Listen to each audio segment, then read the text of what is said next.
Welcome, everyone, to LSN TV. I'm Kennedy Hall, and today I had a pleasure of sitting down with a very impressive man. His name is Henry Kutarna. He's the founder, president, head of an organization called the Catholic CEO, which is an organization based or geared towards helping Catholics navigate through the professional and political climate in this age of mandates, lockdowns, conscience, oppression, things like that. It's very hard for us to find a way to navigate through the professional sphere. Some of us need to quit our jobs. Some of us need to start our own businesses. These things can be very daunting, and we need practical advice. He gave us, in just a short time, a wealth of knowledge, and he spoke about a summit that he put on recently that we reported on at LifeSite. I really hope you enjoy this. I know you will. And I think it's going to be one of those things that's going to pique your interest, and you're probably going to watch more than once because there's some really practical advice. Enjoy and stay tuned. Well, Mr. Kutarna, thanks for joining me today. I'm really excited about this, especially as a Canadian. And as we begin our discussion, I wanted to explain to the viewer and the listener that Mr. Kutarna is the founder and president of the Catholic CEO. But what he's going to share with us today applies to all of those sort of like-minded people who are dealing with all of this nonsense right now. Of course, this organization that you have, which we'll talk about in a bit, has explicit and very helpful information for Catholics as such. But I believe that the tips, especially for starting a business, for ways you can stay and fight, those things apply to all Christians and, quite frankly, just to sane people nowadays. I mean, if you're somebody who doesn't want to take an experimental medication and you want to keep your job, you're an outsider today. So there's a lot of common cause between people of goodwill. So I hope everyone gets something out of this. So first and foremost, you've got an extensive resume. If I was going to read it on air, it would take up most of the podcast. Why don't you give us sort of the elevator pitch or the Coles Notes of your background and how you got here? Sure. Well, thanks very much, Kennedy. It's really a pleasure to be with you, and thanks for doing this. So, the perspective that I bring to the Catholic CEO is that I've done a lot of things in my life. So I've been an angel investor. I ran an angel investor group. So I used to see 300 deals a year. So that gave me a vantage point in looking at how businesses are run. And I've been a CEO coach and mentor for 25 years. I did a stint in government. I was once a deputy minister of economic development and a deputy minister of social services. And I've done a lot of board and governance work. So all in all, I've seen a lot. And coupled with that is the Catholic perspective. And so what we're doing at the Catholic CEO now is we're trying to say to Catholics, you can be fully Catholic and successful in business. Now, you have to run your business according to Catholic principles, yes, but it doesn't necessarily put you behind the other businesses out there. That's the interesting thing. So that's what we're up to. That's wonderful. Yeah. So for people that haven't read the article, we did an article the other day on a summit that you held recently. And there were 3 presentations offered. One was Stay and Fight, which was presented by Justice Center for Charter Freedoms President John Carpe. So if you've been reading or listening to LifeSite stuff, you know who he is. They're just doing wonderful work here in Canada. Really, I mean, talk about freedom fighters. And there was one about finding a new job where you had a couple career coaches, career consultants bringing you through, if you got to switch career paths, it's kind of daunting. So you should probably find out what you're good at and how to know what you're good at, which is really useful information. And then there was one about starting a business, which you presented with, and a gentleman from Texas, if I'm not mistaken, where you talked about the practical aspect. It's all well and good. First, we got to pray and all those sorts of things, but we also have to know how to balance the books. We got to know how to find a market and what the market can bear and the prices we got to offer and that sort of thing. So it's really helpful. So why don't you give us an overview, and we'll include a link in the description for people to find you can still, I think it's $5. You can go view the whole summit, which is really helpful. Why don't you give us an overview of the impetus behind that and sort of what it contained? Well, so thank you. That what happened was that in our parish, we discovered that probably over 30 people had recently lost their jobs for conscience reasons. And then I was talking to my family in Texas and in Canada and various business people that I deal with. And I started to see a trend. And, of course, we see it in the news, but not to the extent that we see it in the private information that people share. And so we found that a lot of people are losing their jobs. And then we at the Catholic CEO, we're trying to help people create a business or to improve their business. So we said right after Christmas, we said, my team and I said, let's do something. We've got to do something. And so we put on a summit. We had about 150 people attend a couple of weeks ago, and all the proceeds went to the Holy Faith Foundation. So we didn't, it wasn't a moneymaker for us, but the idea was to help people solve this issue of losing their jobs for conscience reasons. And as you rightly have said, there were three streams of thought in there. And so the impetus behind it was, let's do something to help Catholics cope with this situation. That's what our mission is at the Catholic CEO anyway. So let's do something specific for that group. And so just to finish off with the parish story, at that parish that I'm speaking about, 35 people have lost their job, but 5 or 6 of them are starting a business. And so we're working with them on a pro bono basis to help them start a business. The rest are going to look for other jobs. And that's why we put this forum together. It was quite exciting, actually. And the power of people coming together, the community, the effect that it created was, there's still a ripple effect. We're still getting emails and we're still getting contacted by many people these days, 2 weeks later, after the conference was over. This is a really welcome addition to the whole arsenal that we need to navigate through this society. We live in Canada where things are, St. Paul says in Hebrews, God chastises those who he loves. He must really love Canada. What we've been through. I agree. God really loves us in Canada. You do. Yeah, it's a whole other thing. It's been tough, but one of the things that, especially for Canadians and probably many European countries as well, where you have a very heavy burden of government regulation, is trying to start a business is a very daunting task. Not because of the thing. you can start a business. You could get 2 or 3 guys and start a moving business. I've done moving before in the university. It's actually quite lucrative if you want to put in the work. You can go home with $600 in profit in a day if you work hard, if you're the owner. But regulations, licenses, insurance, pound of flesh here, pound of flesh there. Before you know it, you've spent 15 to 20 hours a month just doing emails and filling out forms for the government. That's the really hard part. So does your organization help navigate through those practical and very daunting things that everyone faces?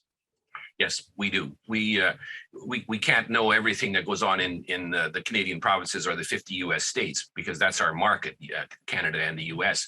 But we do know how to advise people what to do. So there's some homework we always give whenever we work with people in our St. Joseph Forum group or our individual one-on-one mentoring.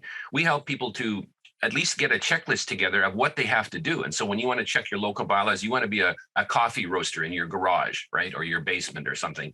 Well, you've got to know whether that is permitted in your area. So we try to do that.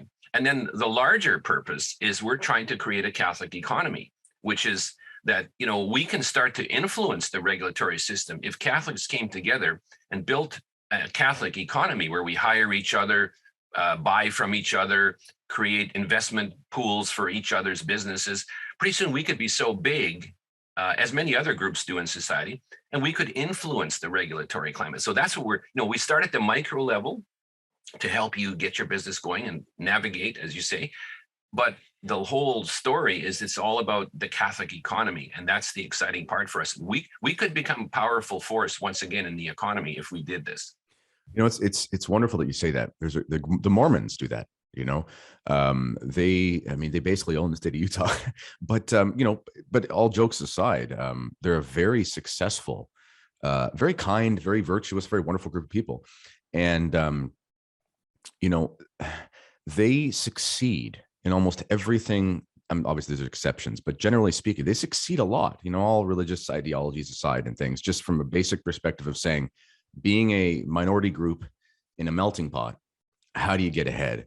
They do that. And, they have been instrumental in political things. For pro-life laws and for pro-marriage laws, especially with Proposition 8 in Florida at the time. Mormons are a relatively small group of people in California, but they were hugely influential in the fight for, this is before the national decision in the States, but for the state decision in Florida or California on marriage. They were influential, and because money talks. If you want to, and I want to ask you a question in a second about your time in government. So I was a school teacher in the publicly funded Catholic school system for about 7 years. Um, and so it's difficult when you're not a communist to be in there. And I remember just the amount of red tape and bureaucracy and inefficiency with dealing with government, even at a small town level, just trying to do things like book fields and whatever. It was crippling, and it was really almost insurmountable. But the one thing that could always get you ahead was the financial. You either had to threaten the prospects of fundraisers for the mayor, let's say, which is sad you have to go that far, or if you had some money, money talks. So can you speak to us about your time in government and elaborate on how this ability to be a successful economic actor actually helps with the legal reality in your region? Yeah, well, so I had two major kind of focuses.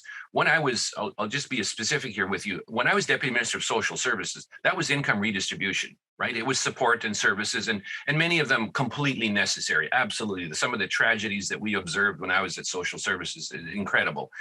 But the other job, the Deputy Minister of Economic Development, then that was not income redistribution, but that was wealth generation. And so we went around the world looking for investment opportunities. We looked for investment capital to come into the province and help us to kickstart certain economic progressions, I guess you could say, agriculture, business, and things like that. So I've learned that you have to have those two in equal balance. But on a more specific basis, I tried, and luckily, the minister of the day and the premier of the province at that time were more of a what you might call a conservative bent. And so what we tried to do was reduce the burden, because small business would come to us, somebody in their home, home-based business, making some kind of a special sauce or a certain jam that they would want to sell. Well, they would give up in many cases because it was so ponderous and just so bureaucratic. We tried to simplify it so that you could get going. And then this is something that governments don't do enough of. Of course, this is a problem because the proliferation of the bureaucracy and the rules, once in place, very hard to eliminate them. So I guess, my answer to your question is we tried to do that.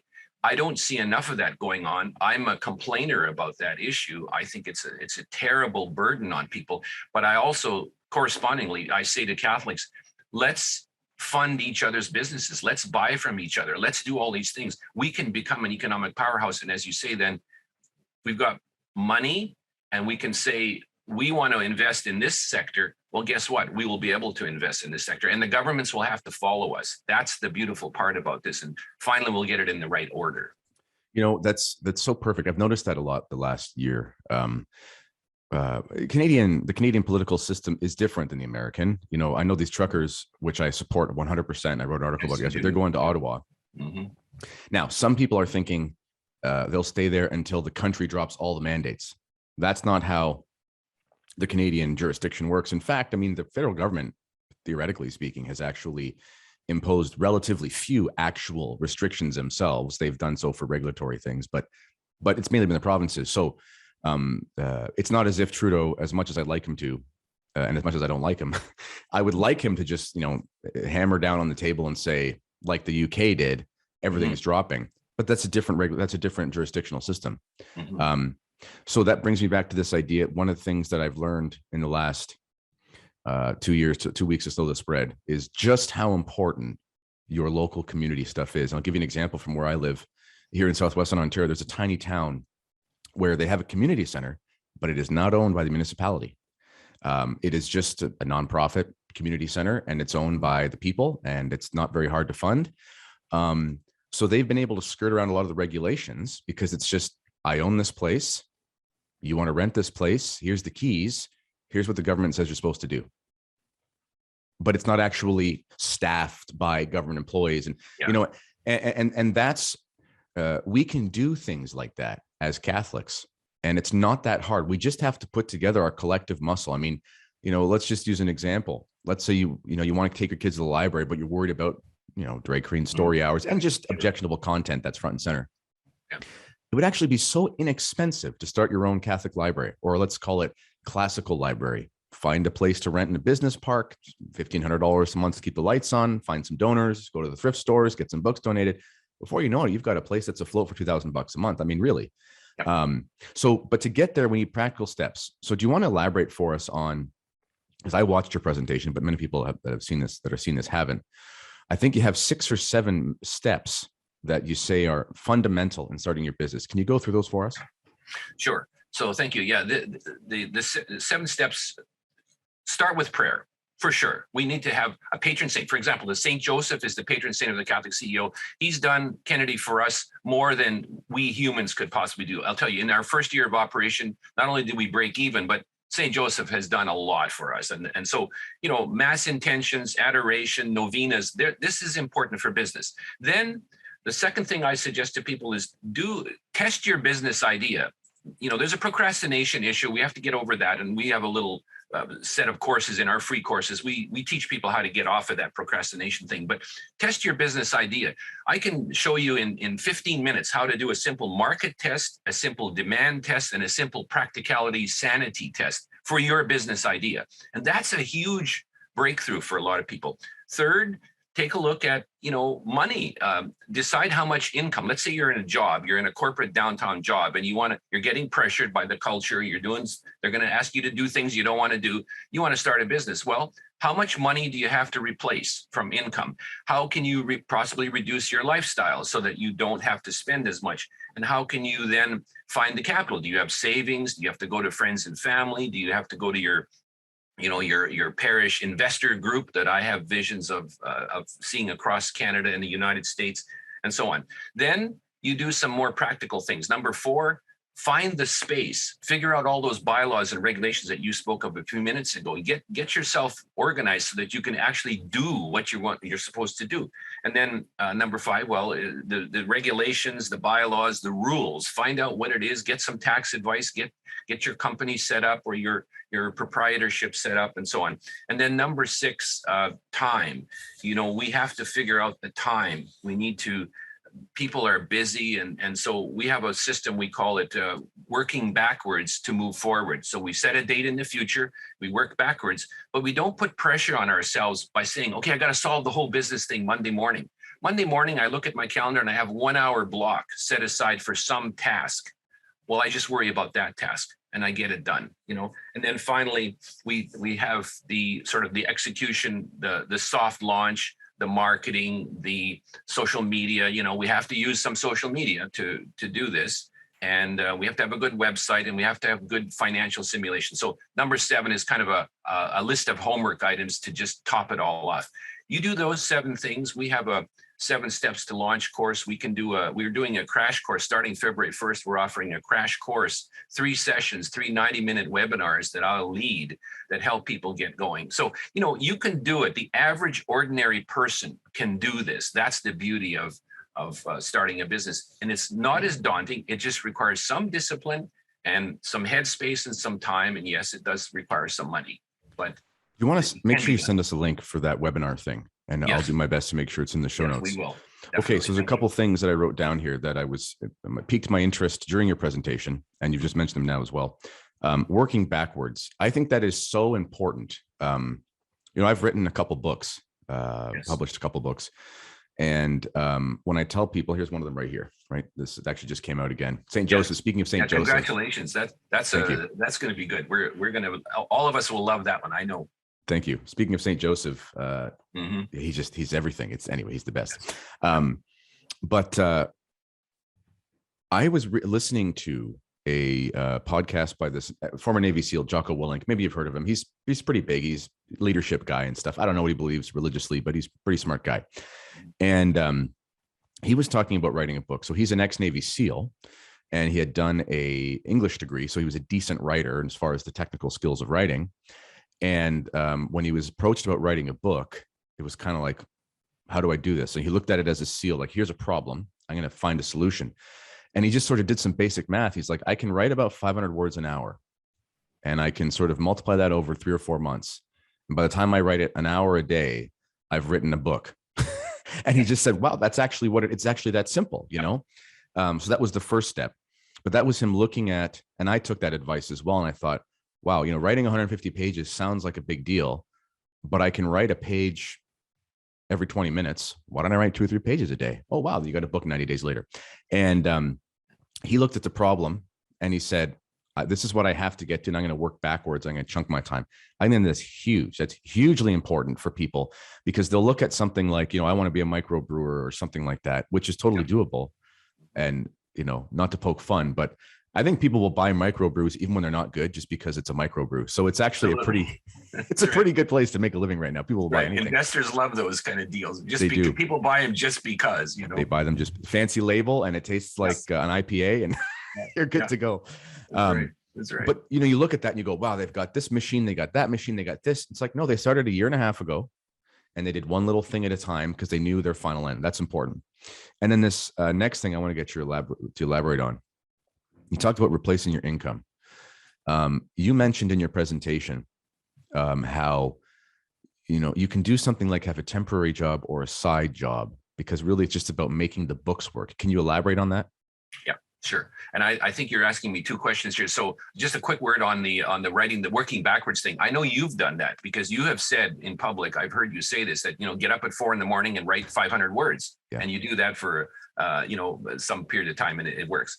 And then on the other thing, the capital, we talked about in the summit, and I have been advising people to do this. If you're in a job and you're going to have to leave that job, let's say for conscious reasons, or you just want to go and become independent of the culture and provide for your family and do all those things in the traditional Catholic family model, well, you can do several steps. One is you could quit outright, but then you have to do your startup. And where's the money going to come for the year or the 6 months or whatever until you get it going and have the replacement income? So what you do is you can first of all ask for moving from full-time to part-time. That's possible. Not always. Not every employer will want to do that. They'll be suspicious of your motives and they won't want you to do that. But you can quit your job and do a side gig. So I have people, I could name you people now who are doing this. They're quitting their job and they're going to a side gig, which is a smaller, maybe less time, maybe a contract, maybe a series of contracts, but they cap it at 50%, 60% of their time, and then they spend the rest of their time on the startup. So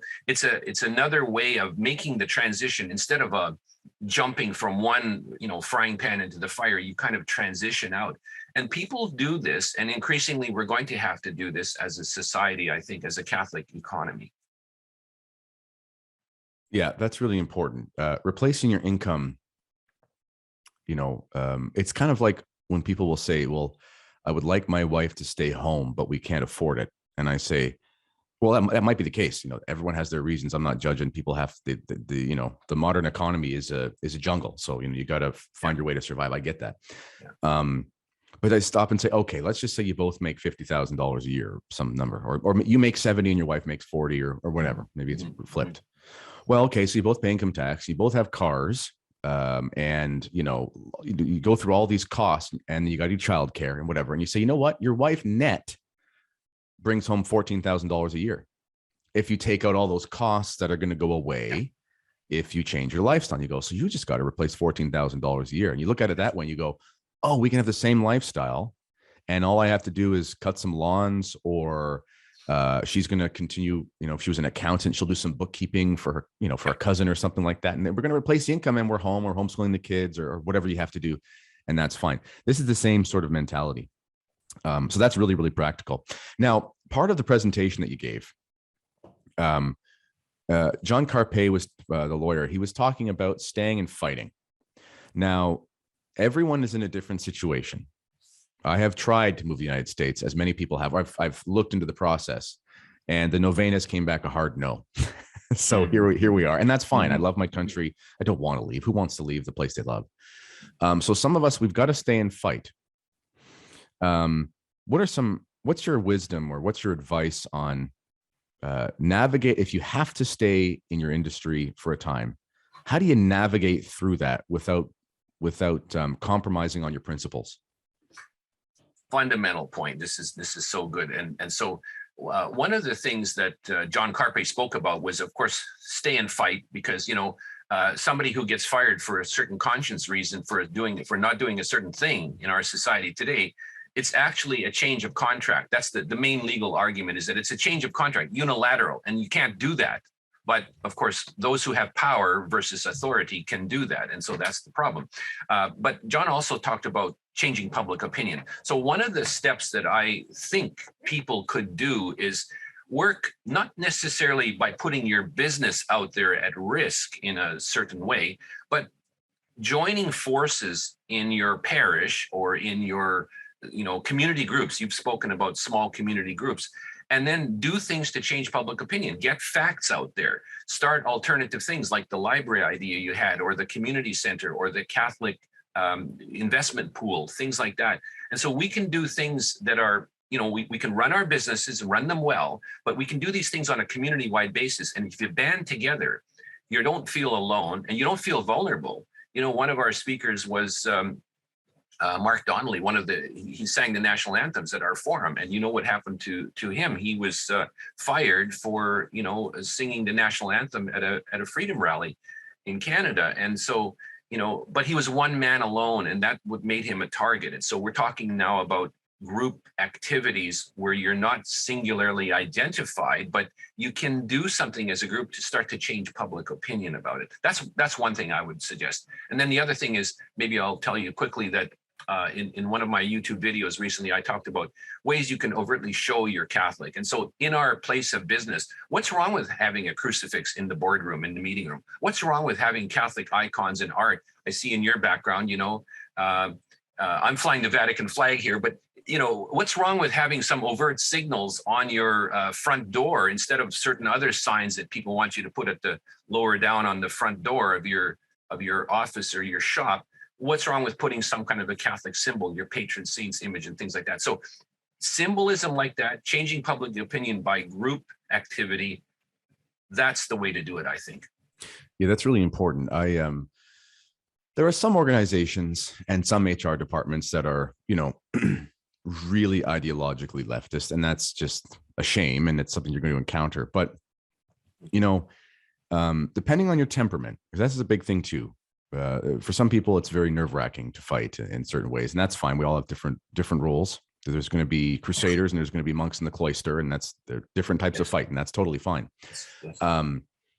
But if they're going to force you to put, let's say, a rainbow on your office door, okay, well, you can put your crucifix over top of that, and force the hand and say, if they say take it down, you say, well, hold on a sec. You're requiring me to do something that I've never agreed to, and it actively promotes something against my religious beliefs. So it's a religious statement. Why can't I make one? And I have a friend who works for a bank, for example, and people think the banks are going to fire everybody if they don't take the jab and so forth. That's actually not true. He just has the type of temperament where he said, "I'll sue you into kingdom come." I don't know if he was going to or not, but he said it. "I'll sue you for everything you're worth. I'll sue you personally, Mr. HR person who's telling me to do this. I can work from home. Let me work from home, and I'll continue doing my job." And they just said, "Whoa, relax. That's fine." And I've been writing on this stuff and trying to find the information. And people that really fight, it's been unpleasant, but they've been able to find a way. There are certain circumstances where they're not. But you can fight. You really can fight. And what John Carpe mentioned in the presentation about, he actually said, no one's asking you to go around and knock on somebody's door and say, like a Mormon, and say, "Can I tell you about the Church of Latter-day Saints?" But they are saying you can go around and you can put pamphlets in people's mailbox. That's right. That's right. 1 in 10 people might like them. 9 people might say it's worse than toilet paper, but you might change one person's opinion.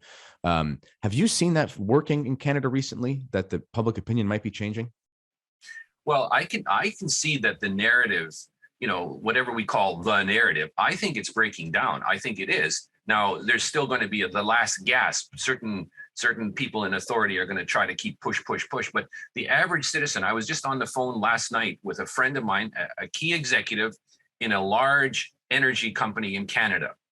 And she's a friend of mine. And I tell you, I was on the phone, and this individual is somebody who has a very rational, strong business mind. But in the course of the conversation, I could see that we were talking about things, and somebody like that sees the whole thing break down, because their job as an executive is to look at the big picture and see what's going on, all the politics, the economic situation, financial system. they see that it's breaking down. So I do see that. I also see that Catholics are starting to, even if they don't have, like you say, their main personality type may not be that you're going to go stand up and, march in a rally. You're not going to do that maybe. But inside of your Catholic business, you can become effective at creating loyalty to your Catholic principles inside of your company. You can treat your employees better than others. You can move 5% towards a living wage. You can pay just above market rates. You can do things to help build a Catholic economy. And I think that creates a powerful but quiet force that someday when somebody asks us to speak up, all your employees then are going to stand up and say, no, my employer, my boss, this is a great company. You can't do this to us. And so that's another approach that I think could work. But, it's amazing how far treating people nicely goes. Yeah. It really is. And that's one of the things that's having people's minds changed, right now. The whole COVIDian leftist, oppressive thing, it really just is unpleasant. Once the fear wears off, which for some people it hasn't, and sadly, maybe it never will, but once the fear is sort of worn off of that squishy middle who are very fickle in their opinions, right? They're not really committed either way. You sit around, you go, okay, so those people who are called anti-vaxxers or whatever, they're smiling and they're playing with their children and they're getting together and they look happy. Whereas those people who I'm supposed to listen to are in some weird death cult. And I don't want to be in that. And it's just like that in business, I love working for, I'm not just saying this because my bosses will see this, but working for LifeSite, they treat us very well. And that goes a long way.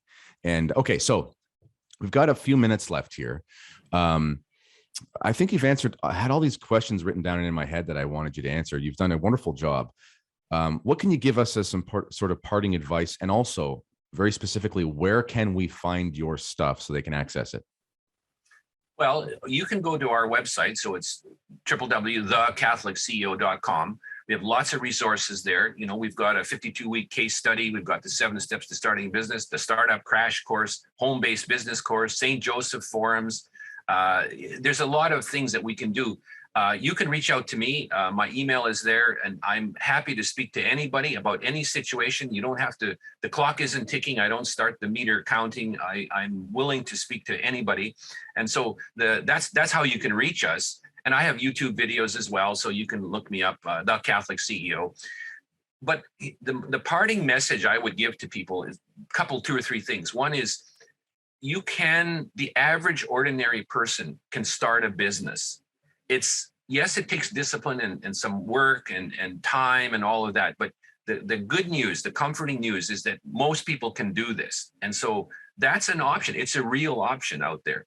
Secondly, let's form a Catholic economy. Let's do things let's hire each other in our parishes. Let's use our Knights of Columbus, which have charitable donation tax receipt powers, as you know, and for example, and create a capital pool or create an advisory board in your parish to have people, learn how to run a business and so on. And so my message is kind of hope, but there's tools out there. There's practical ways you can do this. And that's what we should be doing. We should be creating a Catholic economy.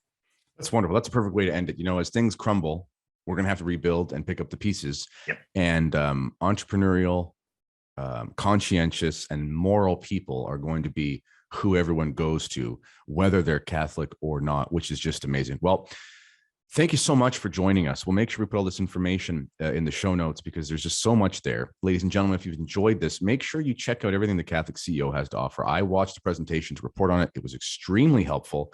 And if you've got any business idea at all, I can guarantee you, as someone who's shifted careers myself and gotten to the freelance world a little bit more, it's possible with just a little bit of advice. So thank you so much. And we'll talk to you soon. Yep. Thanks, Kennedy. And God bless you and your work. Thank you.